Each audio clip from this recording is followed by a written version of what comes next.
Hello दोस्तों, स्वागत है आप सभी का चौधरी क्लासेस पे। तो आज हम लोग समझेंगे आई का उच्चारण, क्योंकि हमने इसके पहले वाले वीडियो में भी आई का उच्चारण बता दिया है।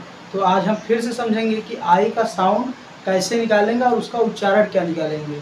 तो चलिए देखते हैं इसमें पहला नियम। तो पहला नियम क्या कह रहा है कि जब किसी वर्ड में आई से आर ई जुड़ा हो। देखिए यहाँ पे लिखा है कि जब किसी वर्ड में आई से आर ई जुड़ा हो तो वहां पे जो आई का उच्चारण होगा वो आ ई अ होगा। क्या होगा? आ ई अ। तो एक चीज हमेशा याद रखिए, आ ई अ होगा और ई और अ मिलाकर हम क्या पढ़ेंगे? अ। तो यह पढ़ेंगे। क्या पढ़ेंगे? यह। तो कभी हमने अभी इसके पहले वाले वीडियो हमने बताया था, जहां अ हो उसका भी साउंड क्या निकालना? यह निकालना। लेकिन हमने ये भी बताया था कि जब दो व्यंजनों के बीच में अ अकेला हो तो वहां पे अ का साउंड यह निकलेगा। क्या निकलेगा? यह। और जहां पर ई और अ बचे वहां पर ई और अ को मिलाकर भी अ पढ़ते हैं। क्या पढ़ते हैं? अ पढ़ते हैं। तो इसको और बेहतरीन तरीके से समझने के लिए हम एग्जाम्पल को देखते हैं और समझते हैं।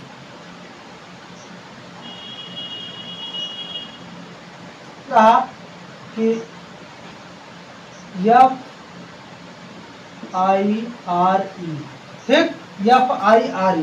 देखिए यहाँ पर आई से आर ई जुड़ा है, आई से आर ई जुड़ा है, तो इसका मतलब हम यहाँ पे आई का जो साउंड निकालेंगे वो आ ई अ निकालेंगे। क्या निकालेंगे?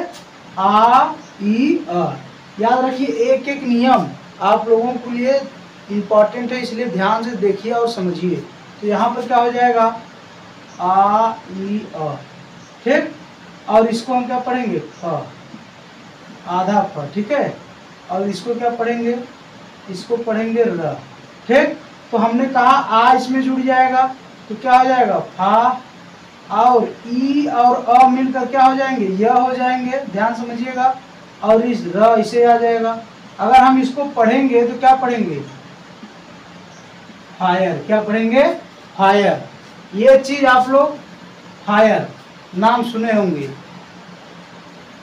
फ्लावर नहीं फायर है यहाँ। हाँ, वही है, ठीक। तो ये क्या है? फायर है। अब ऐसे ही दूसरा नियम है।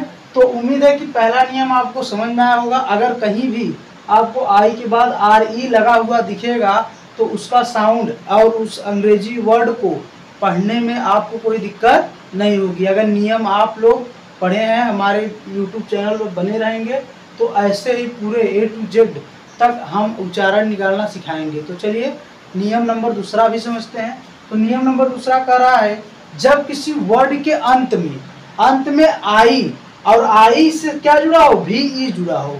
याद रखिए, जब किसी वर्ड के अंत में आई और आई से भी ई जुड़ा हो, यानी लास्ट वाला जो अक्षर होगा आई से बाद, आई के बाद क्या हो? भी ई होना चाहिए। तो वहां पे जो आई का उच्चारण आएगा वो ई आएगा। क्या आएगा? ई आएगा। किसी भी वर्ड में अगर आपको आई दिखे और आई के बाद भी ई है तो वहां पर आई का हमेशा साउंड ई निकालिएगा।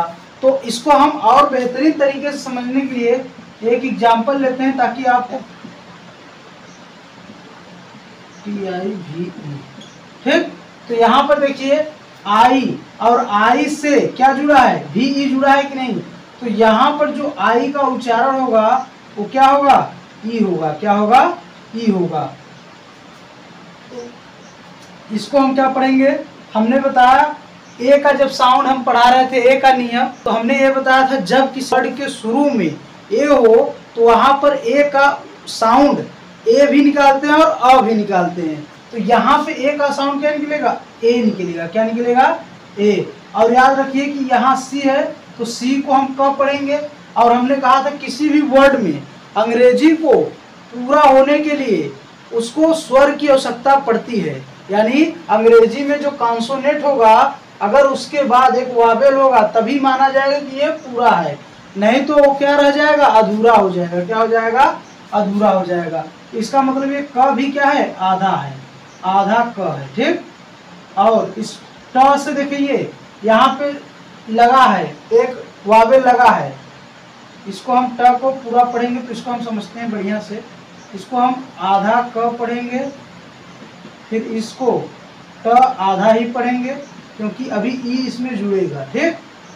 ई, और याद रखिए कि इस भी ई को हम पूरा मिलाकर भी को जो पढ़ते हैं वही इसको पढ़ेंगे, क्योंकि ये वावेल है और हमने ई का नियम में भी बताया था कि ई अगर लास्ट में आए तो इसका साउंड भी अ हो जाता है, ठीक। तो यहाँ भी याद रखिए कि वह होगा, क्या होगा, वह। तो ई जुड़ जाएगा इसमें तो क्या हो जाएगा, टी हो जाएगा। अब ये आधा है तो ये स्वर जो लगेगा इसके पहले लगेगा, ठीक। तो अगर हम इसको पढ़ेंगे तो पूरा क्या पढ़ेंगे, तो एक्टिव पढ़ेंगे, क्या पढ़ेंगे, एक्टिव। क्या पढ़ेंगे, इसको एक्टिव पढ़ेंगे, क्या पढ़ेंगे, एक्टिव। तो उम्मीद है कि ऐसे अगर कहीं भी आपको आएगा उसका उच्चारण और उसका अर्थ निकाल लेंगे और पढ़ लेंगे आसानी से। तो एक लास्ट है और आखिरी नियम है जो कि समझना है आप लोगों को। तो अगला नियम है कि जब किसी वर्ड के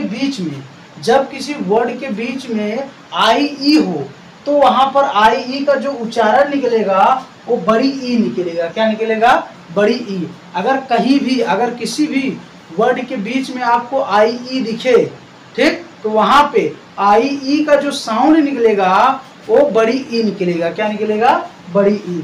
इसको एक एग्जांपल से समझते हैं ताकि आपको बढ़िया से एकदम समझ में आ जाए, कहीं भी वर्ड में दिखे तो कंफ्यूजन न रह जाए, ठीक।